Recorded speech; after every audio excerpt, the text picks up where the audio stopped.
Welcome to my channel, Mark at A Matter of Truth. You can pause the video to scan the QR code to find all the playlists of songs with links to each song. Verse number 7 of the 21 verses used to support an always existing God the Son. Hebrews 1 verses 10 to 13. The song will be a verse-by-verse study of Hebrews chapter 1. Before we delve into the prophecy being quoted in Hebrews 1, verses 10 through 13. Both Trinitarian Christians and modalist oneness Pentecostal Christians ignore the context when they interpret these 4 verses to be referring to the Son of Almighty God the Father. But Hebrews 2, verses 5 through 9, clearly teach us that it is the work of the Father's hands that He sets the Son to be overs during the age to come. Now both Trinitarian Christians and modalists Pentecostal Christians use these verses to support their own theoretical view. But the context of verses 10 through 13 actually proves that neither of those doctrines are true. But the context of verses 10 through 13 actually proves that neither of those doctrines are true. So then, rather than jumping straight into those 4 verses, let's study the context first. For you see, when it comes to the context, neither of those 2 groups of Christians are well versed.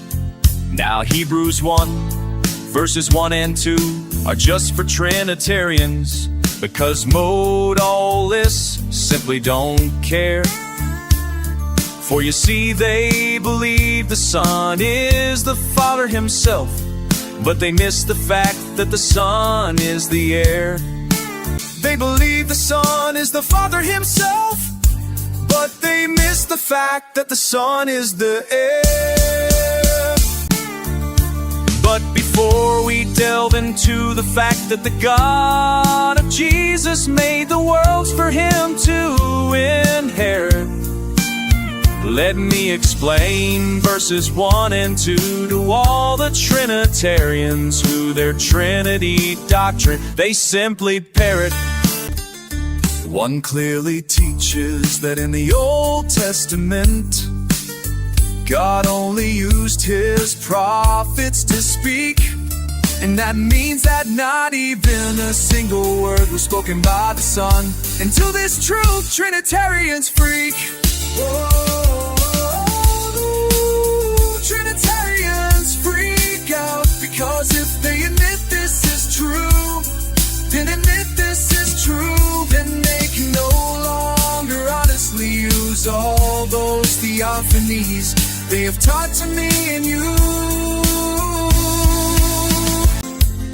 In other words, they cannot use any verses in the Old Testament to claim it was God the Son who spoke those words. But to all oneness Christians, those verses are like broken fragments of a vessel called sherds.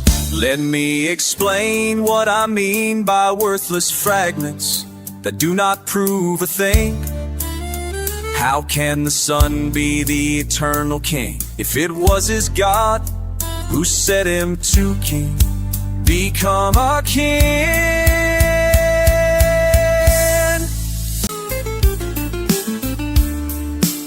How can the Son be the eternal King if it was His God who set Him to become a king? It makes no sense for the only Creator to inherit what He created, but yet Trinitarians use the same old 4 verses that are debated and debated. And that's because those 4 verses are translated incorrectly. Now we'll expound all 4 of those verses directly. The phrase in verse 2, which wrongly says the worlds were made by Him. And to Trinitarian Christians, Hebrews 1 verse 2 is like a priceless gem. However, that Greek word also means that the Father made the worlds for His human Son to inherit. But again, to this correct translation, no Trinitarian can give it any merit. For if they admit this meaning to be true, then as their proof text, they can no longer use Hebrews 1 verse 2. And they need every verse they can find to try to prove God's Son always existed. Otherwise their own co-eternal Son understanding can no longer be dogmatically insisted. Let's move on to verse number 3, that clearly teaches the Son is the image of God, which with other verses this does agree. We also see that the Son sat down on the right hand of the Majesty on high, and that clearly means that the Majesty is another being who is not the Son, exposing the modalist lie. So then, as you can see both of these doctrines, the context does refute. Keep on listening, because as the Australians say, this next verse is quite a beaut that will kick both of these doctrines out with the biblical Unitarian boot. So then, as you can see both of these doctrines, the context does refute. Keep on listening, because as the Australians say, this next verse is quite a beaut that will kick both of these doctrines out with the biblical Unitarian boot. Oh yes, indeed. Verse 4 in Hebrews, chapter 1, quite a hoot. Oh yes, indeed. Hebrews chapter 1, quite a hoot. For you see, this is when Jesus entered into God's fullness of glory. The Son of Man being crowned as King is the heart of the true gospel story. The Son of Man being crowned as King is the heart of the true gospel story. His God made him Lord and King to be set on the most highest throne. Pay close attention to the words of this song, and God's truth will be clearly shown. Pay close attention to the words of this song, and God's truth will be clearly shown. 4 and 5 go on to say, being made so much better than the angels, by inheritance having obtained a more excellent name than they. For unto none of the angels said the Creator at any time, you are my Son, this day have I begotten you. You are my Son, this day have I begotten you. And in another prophecy, God said, I will be to him a father, and he shall be to me a son.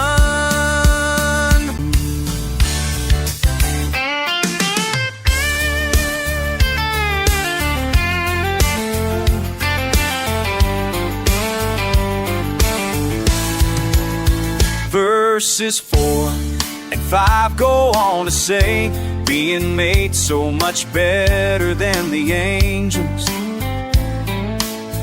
by having obtained a more excellent name by inheritance. For unto none the angel said the Creator at any time, you are my Son, this day have I begotten you. And in another prophecy, God said, I will be to him a father, and he shall be to me a son. Oh, oh, oh, ooh. And these two prophecies were fulfilled in Acts 13, verses 33 and 34. His God gave Jesus eternal life to enter in through heaven's door. On the very same day that God raised him from the dead, the glorified Son of Man was made to be the head.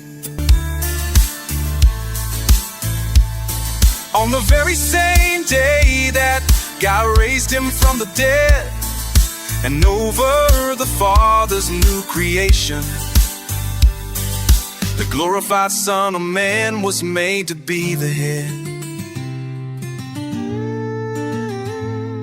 Being seated in the highest heavenly place, to become the express image of the Father's face. 1 Peter 3, verse 22 blatantly states that the angels were made subject unto the Son, and declared to be the Son of God with power after the resurrection, according to verse 4 in Romans chapter 1. And Hebrews 1 verse 6 quotes another prophecy of the second coming of the Creator's first begotten Son, coming with 10,000 saints, the Father's holy ones. Let's skip verse 7 for now and move on to verses 8 and 9, which is where we see Jesus being anointed with God's nature divine. Anointed with God's nature divine.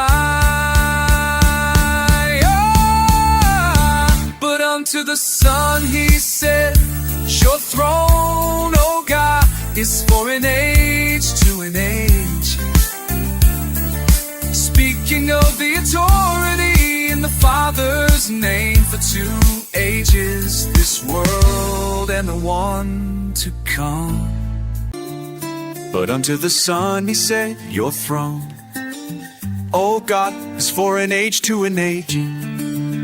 Speaking of the authority in the Father's name for 2 ages, this world and the one to come. A scepter of righteousness is the scepter of the Son's kingdom. Because Jesus loved righteousness and hated iniquity is the very reason God, even his God, yet this God did anoint his human Son a second time with the oil of gladness to be made the head above his fellow brethren. The oil of gladness to be made the head above his fellow brethren.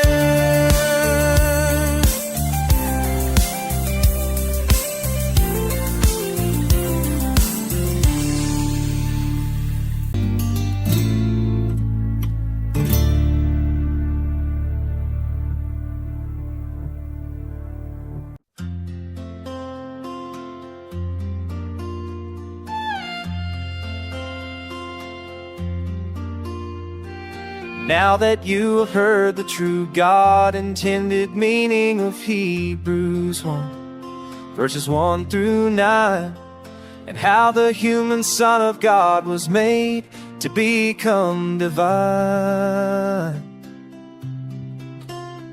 let's delve into the 4 controversial verses 10 through 13 to learn their true meaning that some Trinitarians have never seen. The writer of Hebrews is comparing the angels to God's Son. And it is the Father who is the God of Jesus in verse 1. The writer switches back and forth between teaching about 3 things: the angels, the Father, and the anointed Son made to become a King of Kings. And it is by the context in each verse as how we know which one the writer is referring to. In Hebrews 1 verse 10, The writer is teaching us about the Father, as you will clearly see. In Hebrews 1 verse 10, the writer is teaching us about the Father, as you will clearly see. And you, Lord, in the beginning have laid the foundation of the earth, and the heavens are the works of your hands. Now read Hebrews 2 verse 7. You made him a little lower than the angels. You crowned him with glory and honor, and did set him over the works of your hands. And Vernon in chapter 1 goes on to say, they shall perish but you remain, and they all shall wax old as does a garment, and as a vesture shall you fold them up. They shall be changed, but you are the same, and your years shall not fail. The writer is quoting a prophecy of the Messiah speaking to his God and Father in Psalm 102, verses 23 through 27. I said, oh my God, take me not away in the midst of my days. Your years are throughout all generations. Of old hast thou laid the foundation of the earth, and the heavens are the work of your hands. They shall perish, but you shall endure. Yeah, all of them shall wax old like a garment, and as a vesture shalt you change them, and they shall be changed. But you are the same, and your years shall have no end. Therefore Hebrews 1 verse 10 through 12 are referring to the Father and not the Son. Then verse 13 goes on to say what the Father did not say to any of the angels, but to which of the angels said he at any time, sit on my right hand until I make your enemies your footstool.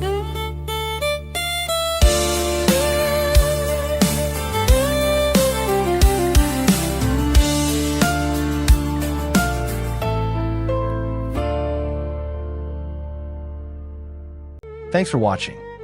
To find the links to all of the songs, please pause the video to scan the QR code to go to my menu list of songs and playlists. If this Bible song teaching video has blessed you, then please share the link with others so that they can also hear the true gospel of the true Jesus. To find the links to my websites to read the in-depth Bible studies, please click on my channel name or the eagle logo to go to my YouTube channel homepage. Thanks again for watching.